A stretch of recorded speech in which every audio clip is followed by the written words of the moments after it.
This is the 1900 presidential election between William McKinley and William Jennings Bryan. The thing that was obvious here is that McKinley was popular. McKinley would beat Bryan in a popular landslide. He got 51.6% of the popular vote compared to Bryan's only 45.5%, which was fairly good for a landslide back in those times. However, Bryan received 155 electoral votes. McKinley would receive 292. This would be the second of three times that William Bryan lost a national campaign. The first time he lost was in the year 1896, 4 years earlier. He would then lose this election, and he would also lose 1908 against William Taft. Roosevelt was very popular. He charged up San Juan Hill, and the media framed him and his Rough Riders as heroes. And I'm going to do a different story about the Buffalo Soldiers, who also charged up San Juan Hill and got very little recognition. And probably whenever I can get around to it, I'm going to do more research on the topic, and I'm probably going to create a new video about it. However, McKinley and Roosevelt would go against Bryan a second time. And this time, McKinley was a popular incumbent instead of the former hated congressman who became Ohio governor. Now that the nominees were confirmed, I think it is safe to say that Bryan was fighting a losing fight from the beginning. The issues Bryan campaigned on were the same issues he campaigned on 4 years earlier. Meanwhile, the issues McKinley was campaigning on were relative to the time, which was 1900.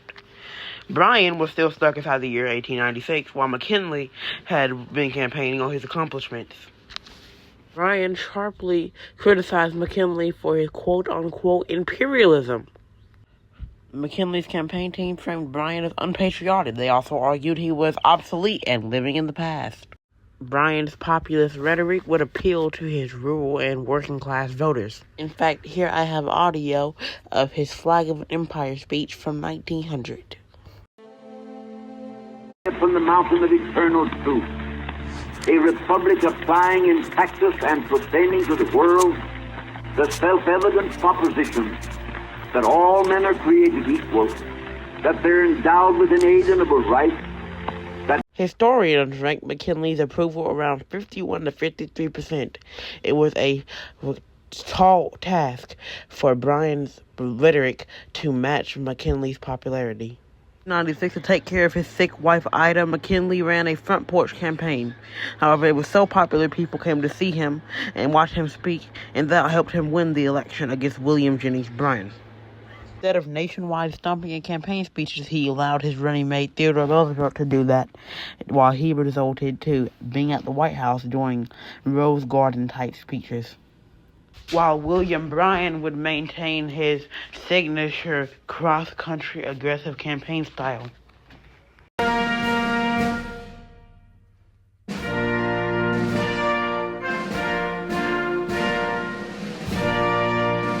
Theodore Roosevelt Jr. was born October 27, 1858 in New York, New York.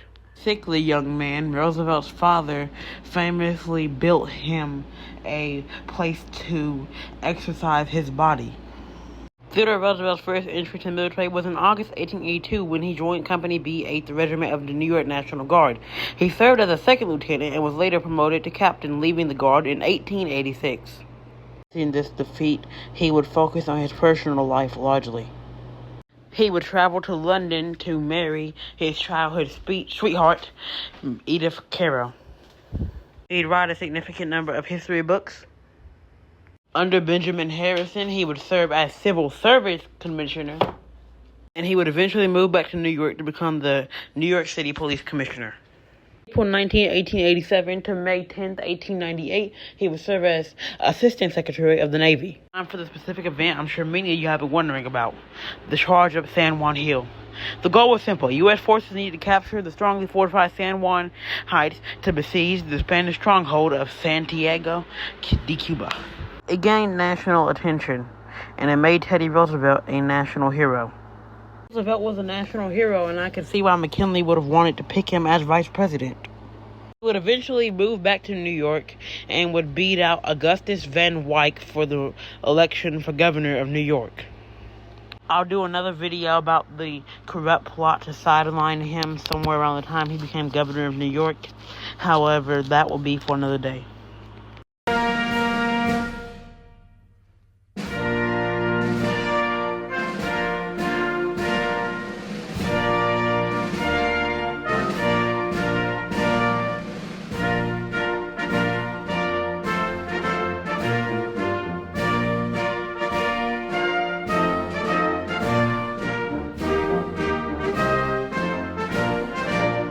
of the name Adlai E. Stevenson, you think of Governor Adlai E. Stevenson II, the 1952 and 1956 Democratic nominee.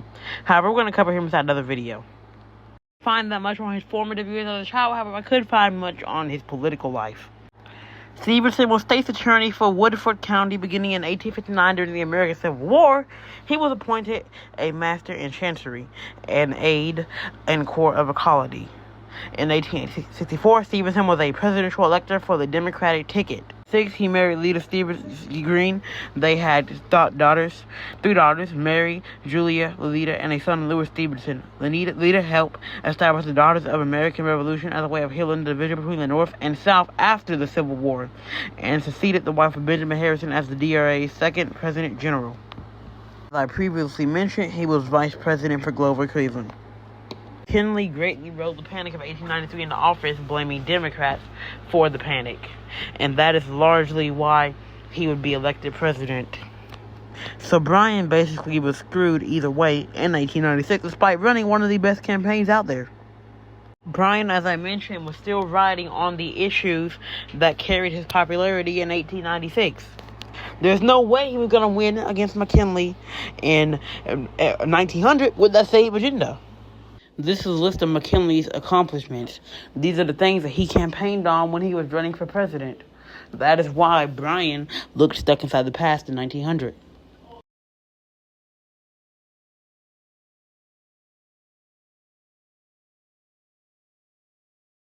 I'd argue that the ignorance to the war crimes and atrocities during the Spanish-American War, not only that, but the popularity of McKinley's running mate played a huge role. As I said, the panic of 1893 that led to skepticism around Democrats also played one of the hugest roles in